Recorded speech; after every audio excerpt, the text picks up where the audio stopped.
Como que eu faço para receber a herança que meus pais deixaram para mim? Bom, essa é uma pergunta que eu recebo todos os dias e hoje eu vou te explicar em detalhes tudo o que você precisa saber para garantir os bens que os seus pais deixaram para você. A perca de um familiar é sempre um momento muito delicado, onde os familiares começam a ter conflitos referente a receber o patrimônio, a divisão dos bens, como também outros conflitos familiares internos que já vinham acontecendo há anos atrás. A grande maioria das famílias brasileiras não fazem um planejamento familiar e aí quando um parente falece, começa a ter problemas. Mas calma, fica comigo até o final desse vídeo que eu vou te explicar como que você faz para receber a sua cota parte na herança, bem como resolver tudo isso de forma rápida, gastando o mínimo possível. Como é feito a distribuição, a divisão dos bens deixados pelo falecido? Bom, é preciso que você preste muita atenção no que eu vou te falar agora para que você compreenda como funciona essa divisão. O primeiro passo é analisar se o falecido deixou ou não um testamento feito em vida. Se ele fez esse testamento, essa divisão é feita em duas etapas.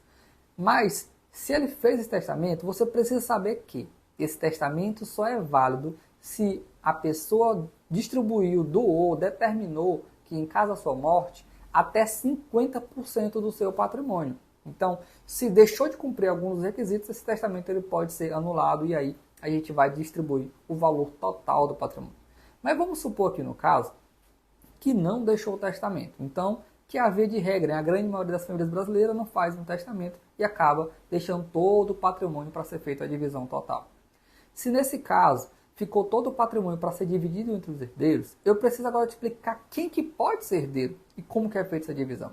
Os herdeiros eles são divididos em descendentes, que são os filhos, netos, bisnetos, ascendentes, que são os pais, avô e bisavô, ou cônjuge ou companheiro. O que é cônjuge ou companheiro? Cônjuge nada mais é do que a pessoa com quem o falecido era casado pelo cartório, que é o casamento civil. Companheiro é a pessoa com quem o falecido morava, vivia junto, que é o que nós chamamos de união estável. Então, é dividido entre esses três, mas aqui você precisa saber como que funciona essa divisão.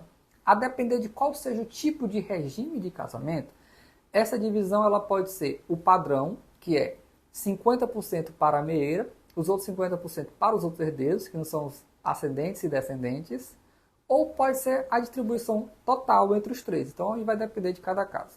Via de regra, as famílias brasileiras casam pelo regime da comunhão parcial de bens, onde a esposa ou companheira ela vai ter direito a ser meeira, que é ficar com a metade do patrimônio em razão do casamento.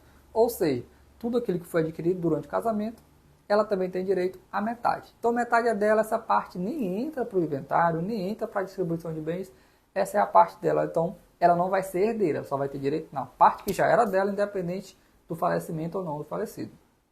E a outra parte vai ser distribuída entre os seus herdeiros necessários, que no caso os filhos, netos, bisnetos, pode ser também os ascendentes, que é pais, avô e bisavô e muito mais. Podemos chegar até a linha dos colaterais, são tios, primos, irmãos e outros parentes mais, a depender de qual seja a situação. O que é distribuição de bens? Como que ela funciona? Essa distribuição ou partilha de bens deixado pelo falecido nada mais é do que o processo pelo qual vai ser dividido os bens para os seus herdeiros.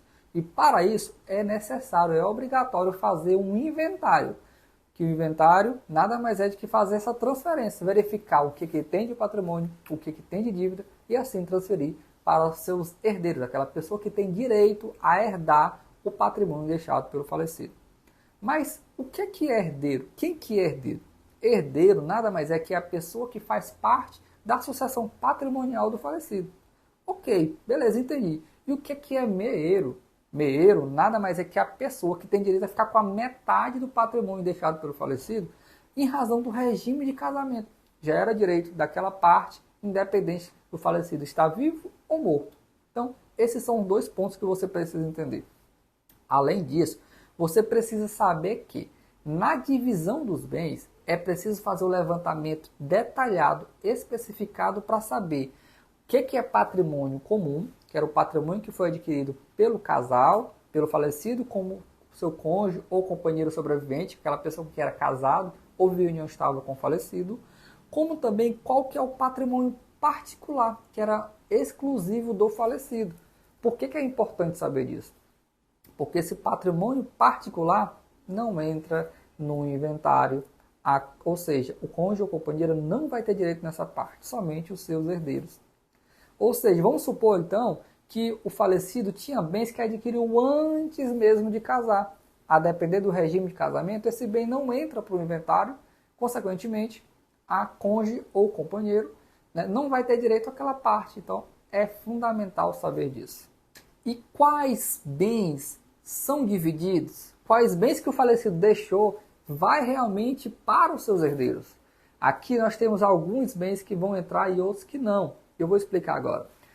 Pode entrar os bens imóveis, casa, terreno, apartamento, além de outros. Bens móveis, que são carro, moto, um avião, um helicóptero, bicicleta, outros bens pertences pessoais, como também pode entrar também valores em conta bancária, o FGTS, né, em razão do trabalho, os lucros de uma empresa que o sócio fazia parte, né, ele tinha uma cota parte naquela empresa, valores a ser recebidos em razão de redes sociais, ou direitos autorais e muito mais. Mas aqui tem um recado importante para você. Muitos acham que os herdeiros também vão ter direito no seguro de vida feito pelo falecido ainda em vida. Só que aí não. Aí você não vai ter direito a receber. Sabe por quê? Que o seguro de vida, quando ele é feito pela pessoa que faleceu ainda em vida, quando ele é feito, ele destina um beneficiário. Então, somente o beneficiário é que vai ter direito a receber seguro de vida. Então, a depender da situação, é que nós vamos saber quais bens que entram e quais não entram para ser dividido entre os herdeiros. Quem são os herdeiros? Ou seja, quem tem direito a herdar, a receber uma cota parte dos bens deixados pelo falecido? A lei determina que tem que fazer uma divisão aqui em 3 ou 4 etapas, que são os herdeiros necessários, que são os descendentes, filhos, netos, bisnetos, ou então os herdeiros ascendentes, pai, avô, bisavô, cônjuge ou companheira, que a depender do caso pode ser meeira ou herdeira, a depender de qual seja o regime de casamento. Como também os herdeiros colaterais, ou seja, na árvore genealógica nós temos também os irmãos, sobrinhos, primos, tios e outros parentes um pouco mais distantes, que também, a depender da situação, pode chegar a herdar o patrimônio deixado pelo falecido. Como é distribuído, dividido os bens deixados pelo falecido? Eu consigo pegar um patrimônio total ou eu vou ficar só com uma cota à parte? Bom, é importante você saber disso também. O patrimônio, como eu tinha explicado lá no início, ele é dividido entre herança legítima, que são para os herdeiros, os parentes, né, que eu falei, ascendente, descendente, cônjuge ou colaterais, como também tem a herança testamentária, que é aquela parte que o falecido ainda em vida fez um testamento e destinou para aquela pessoa a receber. Então, nessa parte da testamentária, é até 50% do patrimônio, é a cota parte máxima. Podendo colocar tanto para os herdeiros legítimos, filhos, netos, primos, parentes, como também para pessoas que não é parentes, ou até mesmo destinar para um cachorro, uma instituição e muito mais. Já a parte legítima, e essa que a gente faz o inventário total, essa parte ela tem por obrigação que ser distribuída entre os seus parentes, conforme eu expliquei anteriormente. O que fazer quando há conflitos, brigas entre cada um dos herdeiros a receber a herança? É muito comum, né? De 10 casos que eu pego aqui, pelo menos 7 ou 8 trazem para mim conflitos. Os irmãos que não querem dividir, os irmãos que, por ter cuidado ali do familiar que faleceu, acreditam que tem mais direito a receber da herança e o outro que não cuidou não vai ter direito. Mas não é assim que a lei entende, não é assim que a lei determina. Nesse caso, as disputas entre os herdeiros, por serem muito comum, podem dificultar você receber sua cota parte. Então, é fundamental que você saiba como resolver. Primeiro, eu vou te explicar o porquê que acontece. Isso acontece porque a grande maioria das famílias não fazem um planejamento familiar, não conversam sobre isso, pensando que, se eu falar sobre a minha parte na herança que eu vou dar para um filho A ou filho B, o outro pode ficar com raiva, ou então podem querer antecipar a minha morte, ou posso acabar adoecendo e morrendo antes do tempo. Mas isso é uma pura mentira. né? Vemos já aí várias famílias que fazem o planejamento familiar e não tem esse tipo de problema. Beleza, agora que você já sabe o porquê que acontece, eu preciso explicar como que resolve.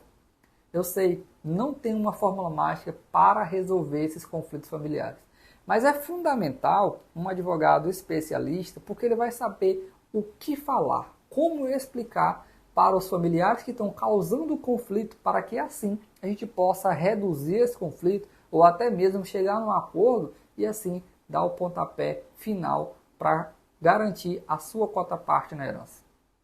Quais são os tipos de inventário? Quais são os procedimentos que podem ser feitos? São 3: judicial, extrajudicial ou negativo. Primeiro eu preciso te explicar o judicial.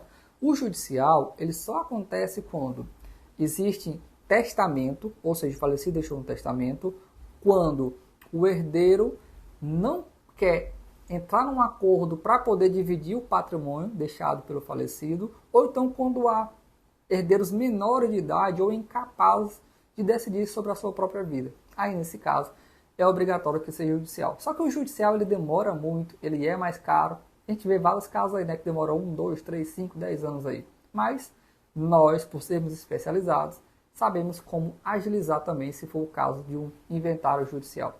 A segunda hipótese é o extrajudicial. É feito diretamente em cartório. É mais rápido e é mais barato. E para isso, precisa que haja acordo entre os herdeiros, não pode haver herdeiros menores de idade ou incapazes, né? E nem tem como fazer se tiver um testamento. E a terceira opção, que é o inventário negativo, nós só fazemos se o falecido não tiver deixado nenhum bem e tiver deixado dívidas. Por quê? Porque aqueles credores, aquelas pessoas para que o falecido devia, podem acabar cobrando os herdeiros, achando que deixou algum patrimônio. E aí você vai ter que pagar do seu bolso uma dívida do seu parente familiar que faleceu. Então, para que isso não aconteça, a gente faz o inventário negativo para comprovar que não ficou com nenhum bem. Mas afinal, qual que é a importância de você contratar um advogado especialista em inventário? Primeiro, você precisa saber que é obrigatório, a lei determina que é obrigatório você contratar um advogado para fazer o inventário, ou seja, para receber a sua quota-parte na herança. Seja o inventário judicial, extrajudicial ou negativo. Segundo, é fundamental você ter um advogado especializado em inventário, porque só ele vai saber o que é patrimônio comum, que é a parte que a companheira, ou cônjuge, ou convivente vai ter direito a ficar com a metade, qual que é o patrimônio particular, que é somente do falecido, que entra para ser dividido dos herdeiros, que é a sua parte, e qual parte que não entra no inventário.